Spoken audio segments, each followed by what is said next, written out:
പടമുഖത്തും പരിസര പ്രദേശങ്ങളിലുമായി താമസിച്ചിരുന്ന ജ്ഞാനായ മക്കൾക്ക് വേണ്ടി 1975 പടമുഖത്ത് സ്ഥാപിതമായ തിരുഹൃദയ ജ്ഞാനായ കത്തോലിക്ക ദേവാലയം അതിൻ്റെ സുവർണ ജൂബിലി നിറവിലാണല്ലോ. കഴിഞ്ഞ 50 വർഷത്തെ ആ ഇടവകയുടെ ഗതിവിഗതികൾ വീക്ഷിക്കുമ്പോൾ ദൈവം നൽകിയ വലിയ കൃപകൾക്ക് ഞാൻ ദൈവത്തിന് നന്ദി പറയുന്നു. ഹൈറേഞ്ചിൻ്റെ വിവിധ ഭാഗങ്ങളിലേക്ക് കുടിയേറിയ ആളുകളെ സംബന്ധിച്ചിടത്തോളം പടമുഖം ദേവാലയം എന്നും ഒരു ആശ്രയവും അനുഗ്രഹവുമായിരുന്നു. ദേവാലയത്തോടനുബന്ധിച്ച് പിന്നീട് രൂപീകൃതമായ UP സ്കൂളും അതോടൊപ്പം തന്നെ സെൻറ്റ് ജോസഫ്സ് സന്യാസിനി സമൂഹവുമൊക്കെ ആ നാടിൻ്റെ വളർച്ചയിൽ വലിയ പങ്ക് വഹിക്കുകയുണ്ടായി. അവ നന്ദിയോടെ ഓർമ്മിക്കുന്നു. ഒപ്പം ഇടവകയുടെ വളർച്ചയിൽ ദൈവജനം നൽകിയ കൂട്ടായ പങ്കാളിത്തവും വിവിധ മേഖലകളിലൂടെ എല്ലാ വളർച്ചയ്ക്കും അവർ ചെയ്ത പരിശ്രമവും നന്ദിയോടെ ഓർക്കുന്നു, പ്രത്യേകമായിട്ട് അഭിനന്ദിക്കുന്നു. ദൈവകൃപയാൽ ഇനിയും മുന്നോട്ട് കൂടുതൽ വളരുവാനും ഹൈറേഞ്ചിലെ ജ്ഞാനായ കത്തോലിക്ക ഫൊറോന ദേവാലയം എന്നുള്ള നിലയിൽ ഹൈറേഞ്ചിൻ്റെ വിവിധ ഭാഗങ്ങളിൽ സ്ഥാപിതമായിട്ടുള്ള നമ്മുടെ ഇടവക ദേവാലയങ്ങളെ കോർത്തിണക്കി മുന്നോട്ട് പോകുവാനും നിങ്ങൾക്ക് സാധിക്കട്ടെ എന്ന് ആശംസിക്കുന്നു. ജൂബിലിയുടെ എല്ലാ മംഗളങ്ങളും പ്രാർത്ഥനാപൂർവ്വം ആശംസിക്കുന്നു.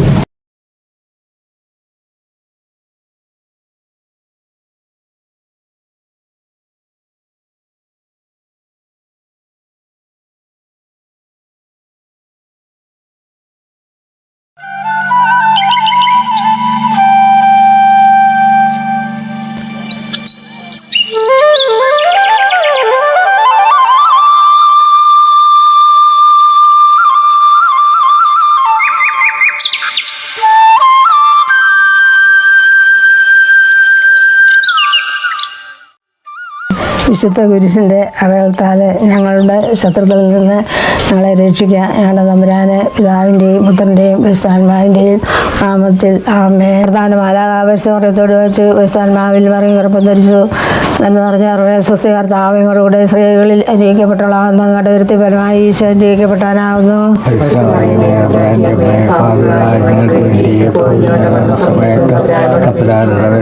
യഥാർത്ഥാസിൻ്റെ തിരുവചനം പോലെ എന്നിലാകട്ടെ എന്ന് പറഞ്ഞ സ്വസ്തി കർത്താവിനോടുകൂടെ സ്ത്രീകളിൽ അനുഗ്രഹിക്കപ്പെട്ടവളാകുന്നു. അങ്ങയുടെ ഒരുത്തി ഫലമായി ഈശോ അനുഗ്രഹിക്കപ്പെട്ടാനാവുന്നു.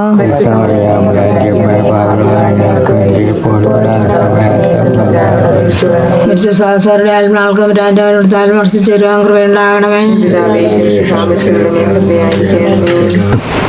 അല്ല സിബിയെ, നീ വരുന്നില്ലേ? ഇന്ന് പള്ളിയിൽ നിന്നും പോകുന്നില്ലേ? അപ്പച്ചാ, ഞാൻ രണ്ടാമത്തെ കുർബാനയ്ക്കുള്ളേ. ഇന്ന് പൊതുപ്പണിയുണ്ട്. ഞാൻ കൈക്കാരനാണല്ലോ, അപ്പച്ചൻ അറിയാമല്ലോ. ജൂലി പെരുന്നാൾ അടുത്തു. നമുക്ക് പള്ളിമറ്റൊക്കെ അടിഞ്ഞ് വൃത്തിയാക്കി ക്ലീൻ ആക്കണ്ടേ. സെമിത്തേരിയൊക്കെ നടിച്ച് വൃത്തിയാക്കുകയും വല്യപ്പച്ചൻ്റെ കലറെ പൂക്കൾ വെക്കുകയും ചെയ്യണ്ടേ. പിന്നെ നാളെ ജൂലി പെരുന്നാളിൻ്റെ കൊടിയും കയറുകയാണോ?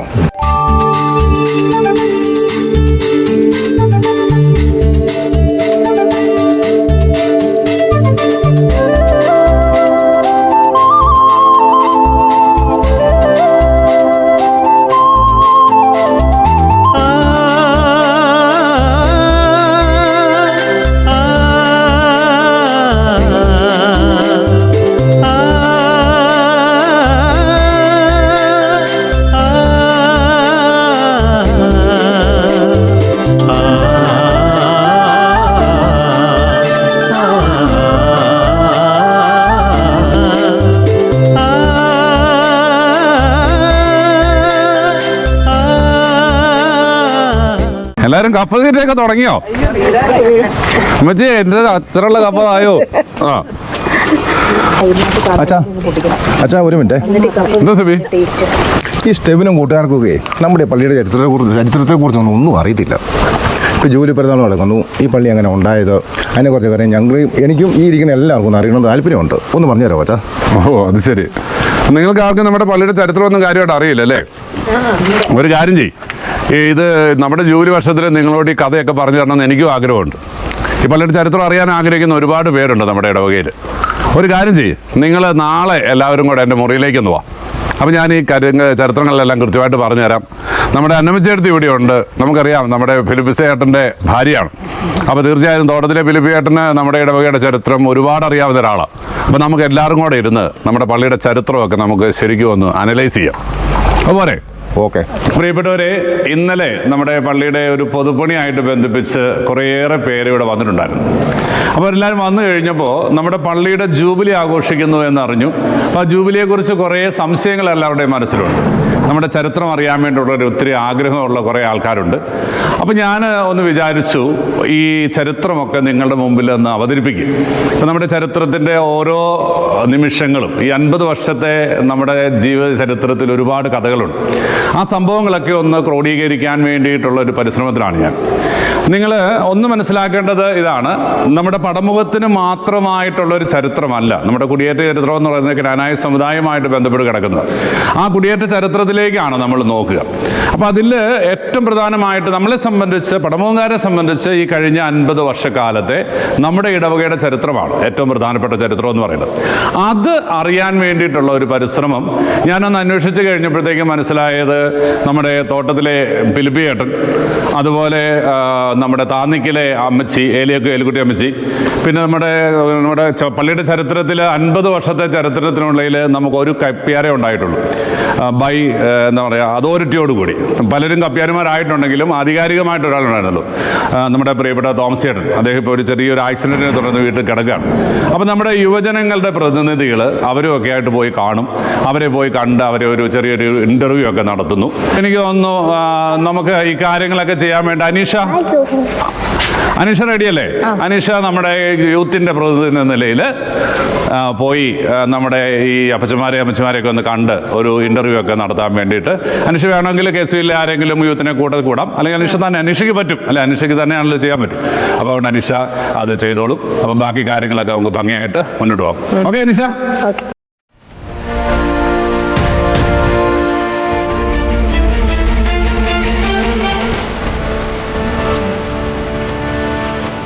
AD 345 ദക്ഷിണ മെസൊപ്പൊട്ടേമിയയിൽ നിന്ന് കടൽ കടന്ന് ദൈവത്തിൻ്റെ സ്വന്തം നാട്ടിലേക്ക് നടന്ന ഐതിഹാസികമായ ഒരു കുടിയേറ്റം.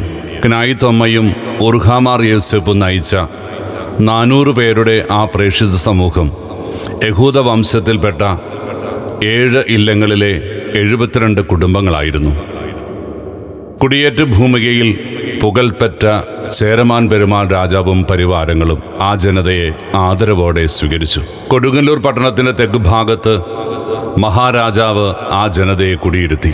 17 പരീക്ഷയ്ക്ക് മേലുള്ള മേലാളന്മാരായി സ്ഥാപിച്ച് 72 പദവികൾ നൽകി. കുടിയേറ്റ സംഘത്തിൻ്റെ കരുത്തുറ്റ നേതാവ് ക്നായിത്തൊമ്മയ്ക്ക് ചേരകോൻ എന്ന ബഹുമതിയും നൽകി.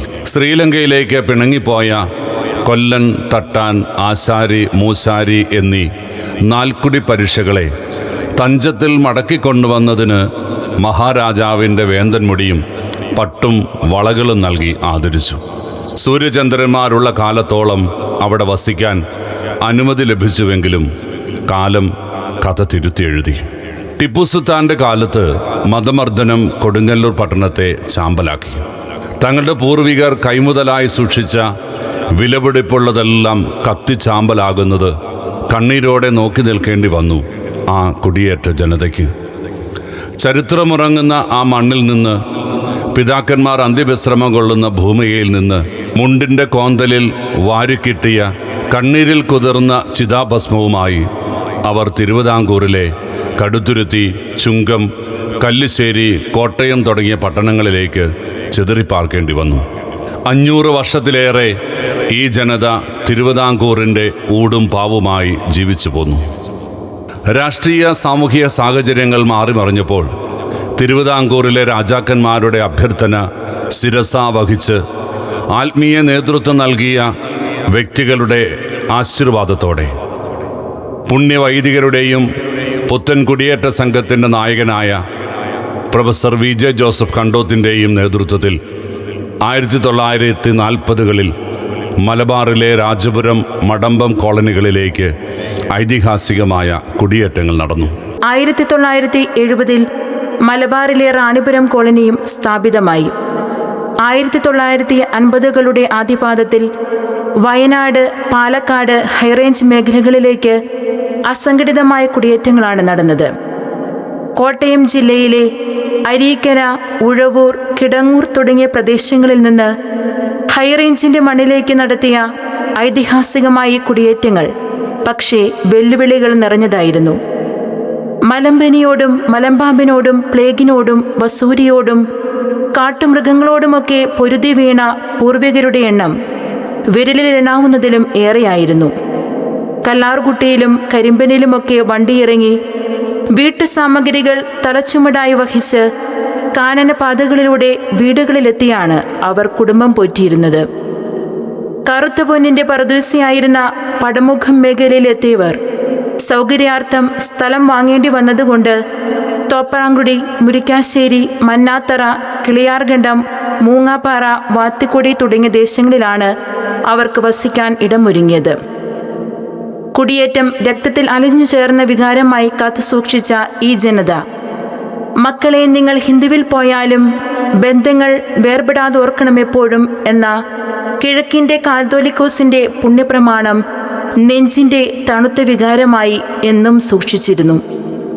വറുതികൾക്കും പരിമിതികൾക്കുമിടയിൽ കുടിയേറ്റക്കാരനവന്മാർ പലവട്ടം ഒത്തുചേരുകയും സ്വന്തമായി ഒരിടവക ദേവാലയം സ്വപ്നം കാണുകയും ചെയ്തു.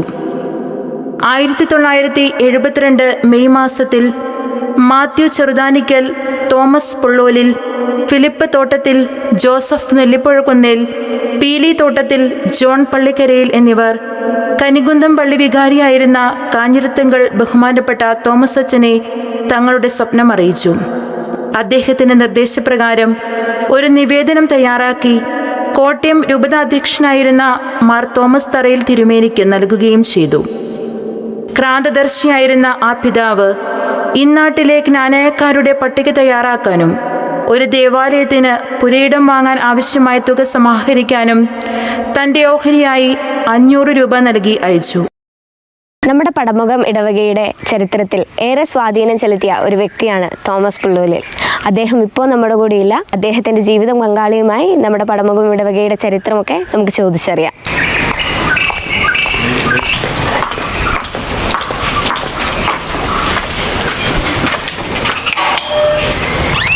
സിസിലി ആൻറ്റി, എന്നാണ്ട് വിശേഷമൊക്കെ? തെരേസ എന്നാണ്ട്? ആ അമ്മച്ചി, എത്ര നാളായി കണ്ടിട്ട്? ഒത്തിരിയായി. എന്നാണ്ട് വിശേഷമൊക്കെ?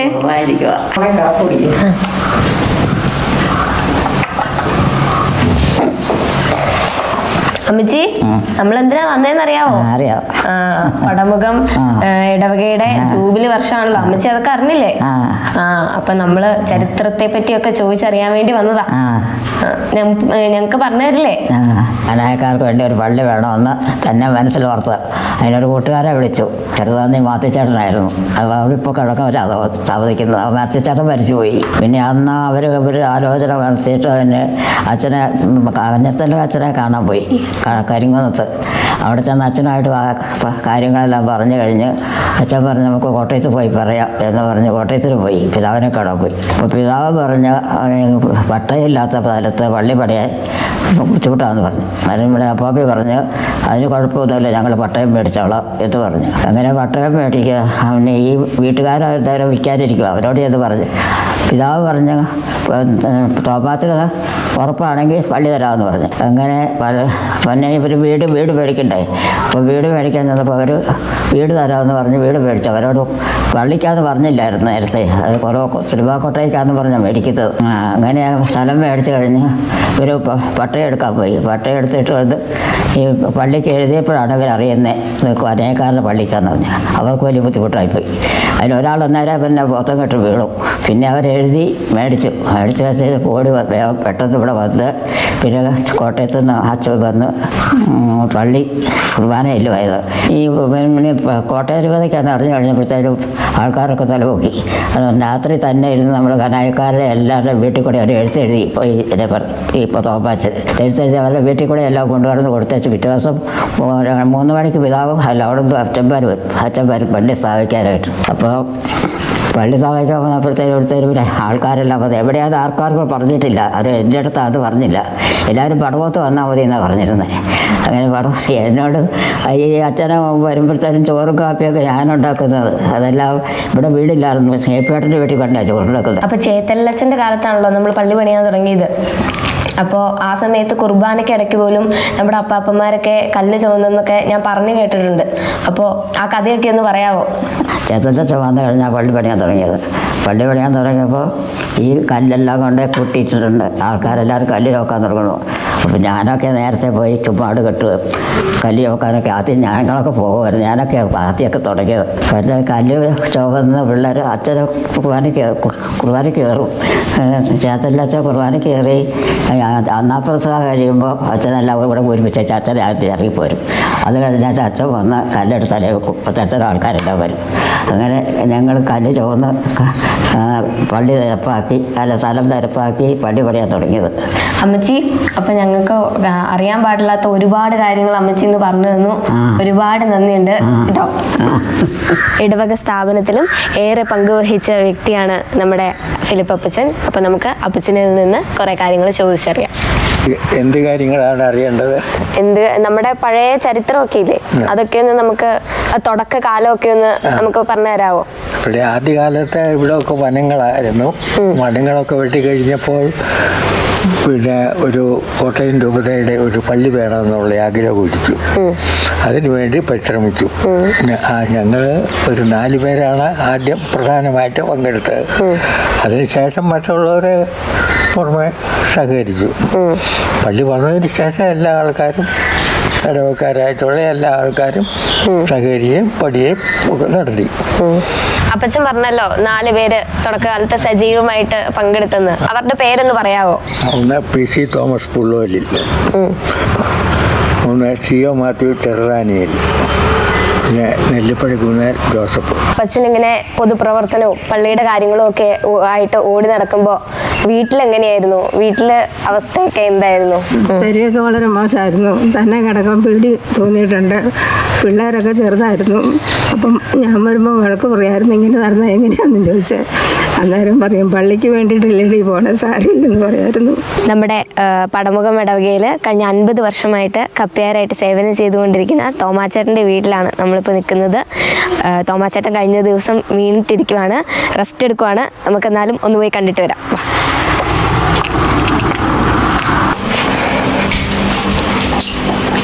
തോമാച്ചേട്ടാ, എങ്ങനെയുണ്ട് ഇപ്പോൾ? വേദനയുണ്ട്. 50 വർഷമായിട്ട് നമ്മുടെ പള്ളിയുടെ കൂടെ നിൽക്കുന്ന ഒരാളാണ് തോമാച്ചേട്ടൻ. അപ്പോൾ എന്തെങ്കിലും രസകരമായ അനുഭവങ്ങളോ അല്ലെങ്കിൽ എന്തെങ്കിലും ഒന്ന് പങ്കുവെക്കാവോ? 50 വർഷം ഇടയ്ക്ക് ഒരു 4-5 വർഷം മാറി നിന്ന് പിന്നെ വീണ്ടും നമ്മൾ ഈ ഫീൽഡിലേക്ക് വന്നു. ആ തുടങ്ങിയ സമയത്തുള്ള എന്തെങ്കിലുമൊക്കെ തുടങ്ങിയ സമയത്തെന്ന് പറഞ്ഞാൽ അന്ന് നമ്മൾ മൈനറായിരുന്നു, തീരെ മൈനറായിരുന്നു. 16, 17, 18, 19, 20 വയസ്സ് താഴെയുള്ള പ്രായമുള്ളൂ. അങ്ങനെ അങ്ങോട്ട് നമ്മുടെ സ്ഥാപനം എന്നുള്ള രീതിയിലൂടെ നമ്മൾ മുമ്പോട്ട് പോയി. ഏതച്ഛൻ്റെ കാലത്തായിരുന്നു കപ്പയാരായിട്ട് നിന്നിരുന്നേ തുടങ്ങിയത്? ചേത്തല്ലച്ചൻ്റെ കാലം മുതൽ. അച്ഛൻ്റെ കൂടെയുള്ള പ്രവർത്തനങ്ങളൊക്കെ എങ്ങനെയായിരുന്നു? അച്ഛൻ്റെ കൂട്ടത്തിലുള്ള പ്രവർത്തനങ്ങളെന്ന് പറഞ്ഞാൽ ഒരു പ്രത്യേക ഒരു അനുഭൂതിയായിരുന്നു. ഒന്ന് കുറച്ച് ഓർക്കുന്നുണ്ടെന്ന് പറയാമോ? അങ്ങോട്ടും ഇങ്ങോട്ടും ഒന്ന് പിരിഞ്ഞ് മാറി നിൽക്കാൻ പോലും പറയുന്നൊരു സ്വഭാവ രീതിയല്ലായിരുന്നു. ഇവിടെ ഇത് കഴിഞ്ഞിട്ടാണ് ഒരു കൊല്ലം കഴിഞ്ഞ് വീണ്ടും തെള്ളിത്തോട് പൊതുവാളിയായിട്ട് അവിടെ തുടങ്ങിയത്. അന്നേരം ഇവിടെ നിന്ന് നടന്നു പോകുമായിരുന്നു അച്ഛൻ. പോയാണ് അവിടുത്തെ പരിപാടികൾ. 1974 ജൂലൈ 25 ഉച്ചകഴിഞ്ഞ് 2:30 ഇന്ന് പള്ളിയിരിക്കുന്ന 10 ഏക്കർ പുരയിടം ബഹുമാനപ്പെട്ട പൂച്ചക്കാട്ടിൽ അച്ഛൻ്റെയും സെൻറ് ജോസഫ് സന്യാസി സമൂഹത്തിൻ്റെ അധിപ സിസ്റ്റർ ലിസുവിൻ്റെയും പേരിൽ ആധാരം ചെയ്തു. അന്ന് ഫോറസ്റ്റ് റേഞ്ച് ഓഫീസറായിരുന്ന കാരക്കാട്ടിൽ ജോസഫ് കുര്യൻ്റെ മധ്യസ്ഥതയിൽ വട്ടക്കുന്നേൽ ആഗസ്തി, സഹോദരൻ ജോസഫ് എന്നിവർ സ്ഥലത്തിൻ്റെ രേഖകൾ കുടിയേറ്റ പിതാക്കന്മാർക്ക് കൈമാറി. 1974 ജൂലൈ മാസം 25 വ്യാഴാഴ്ച ഉച്ചകഴിഞ്ഞ് 2:30 പ്രസ്തുത പുരയിടത്തിലുണ്ടായിരുന്ന കെട്ടിടത്തിൽ ഭാഗ്യസ്മരണാർഹനായ സ്റ്റീഫൻ മുതുകാട്ടിലച്ചൻ ആദ്യ ബലി അർപ്പിച്ചു. 45B/74 എന്ന കൽപ്പന പ്രകാരം പടമുഖം സമൂഹത്തെ ഒരു ഇടവകയായി പുണ്യചരിതനായ കുര്യാക്കോസ് കുന്നശ്ശേരി പിതാവ് പ്രഖ്യാപിച്ചു. പ്രഥമ വികാരിയായി കുരുട്ടുപറമ്പിൽ തോമസ് അച്ഛനെ നിയമിക്കുകയും ചെയ്തു. 1975 ഏപ്രിൽ 13 വികാരിയായി നിയമിതനായ ചേത്തലിൽ ബഹുമാനപ്പെട്ട ജോൺ അച്ഛനാണ് ഈ കുടിയേറ്റ ഭൂമികയെ ഐശ്വര്യത്തിൻ്റെയും നന്മയുടെയും ഊഷരഭൂമിയായി പടുത്തുയർത്തിയത്. കുഞ്ഞുങ്ങളുടെ വിദ്യാഭ്യാസ രംഗത്ത് ചുവടുവയ്ക്കാൻ ആരംഭിച്ചിരുന്ന പീപ്പിൾസ് സ്കൂൾ അദ്ദേഹം പള്ളിക്കായി ഏറ്റെടുക്കുകയും അവിടെയുണ്ടായിരുന്ന പഴയ കെട്ടിടം പൊളിച്ച് പുതിയത് നിർമ്മിച്ച് ഇടവക പള്ളിയുടെ പണി പൂർത്തിയാകുവോളം അവിടെ ബലിയർപ്പിക്കുകയും ചെയ്തിരുന്നു.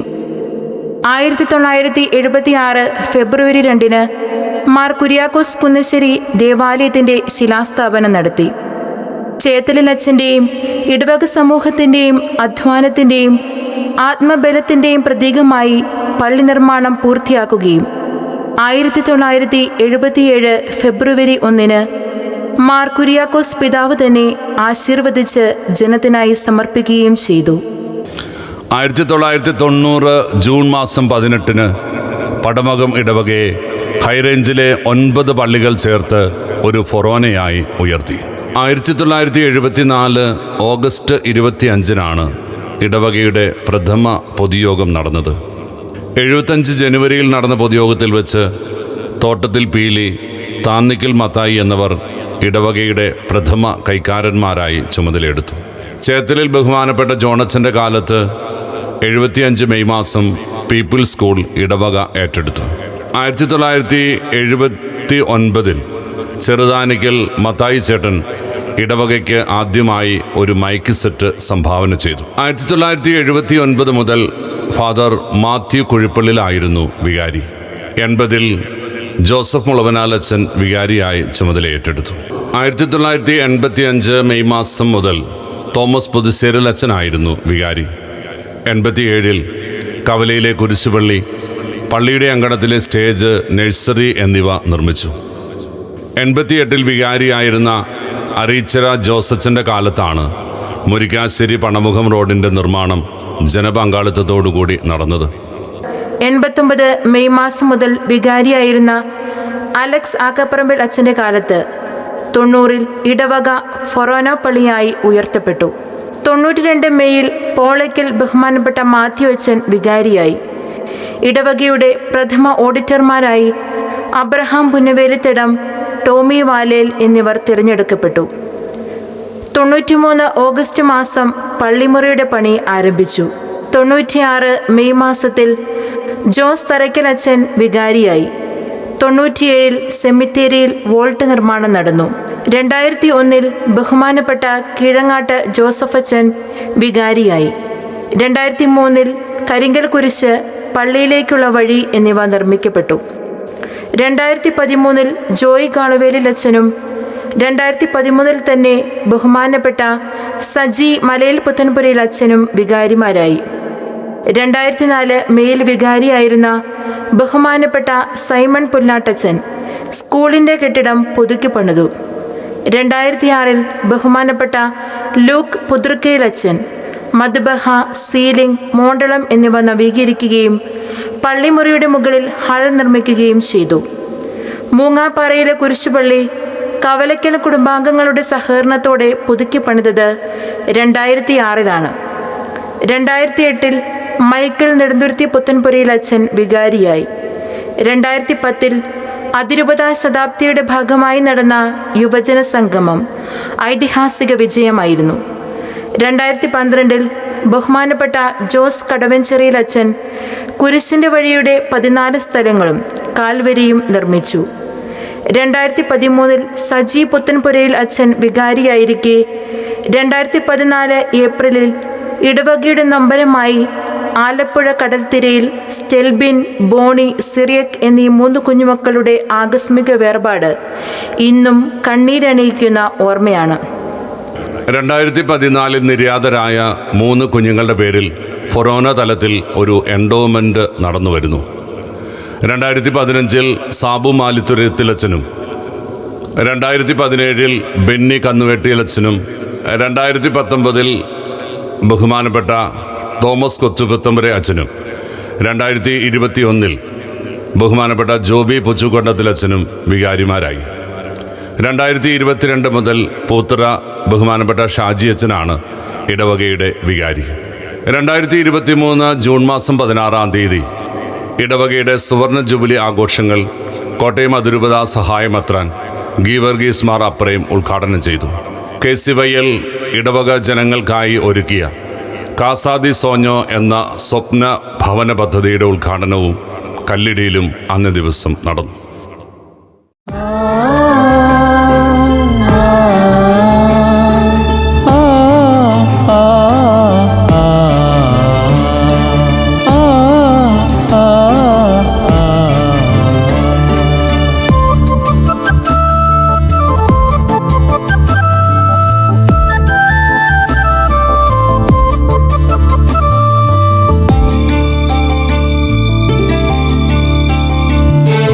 ജൂബിലി തന്നിറവിൽ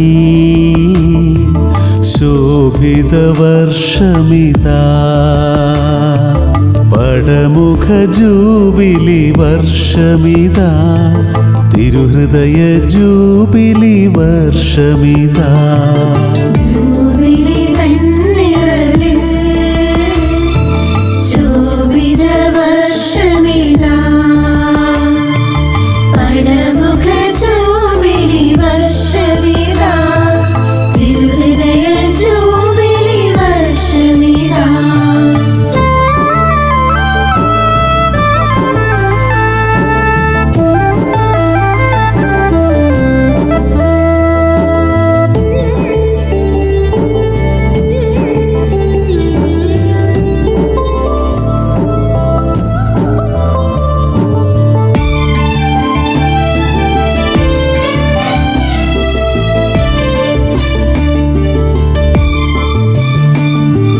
പൂർവികരുടെ ചുടുവിയർപ്പിൽ 74 തീർത്ത പള്ളി,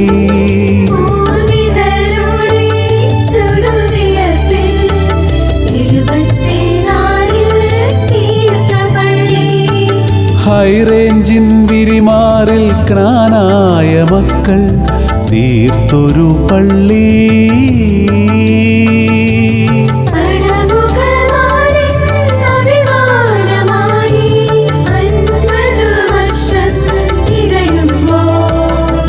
കുടിയേറ്റത്തിൻ കോവിലായി നിൽപ്പു തിരുഹൃദയത്തിൻ പൊൻപള്ളി.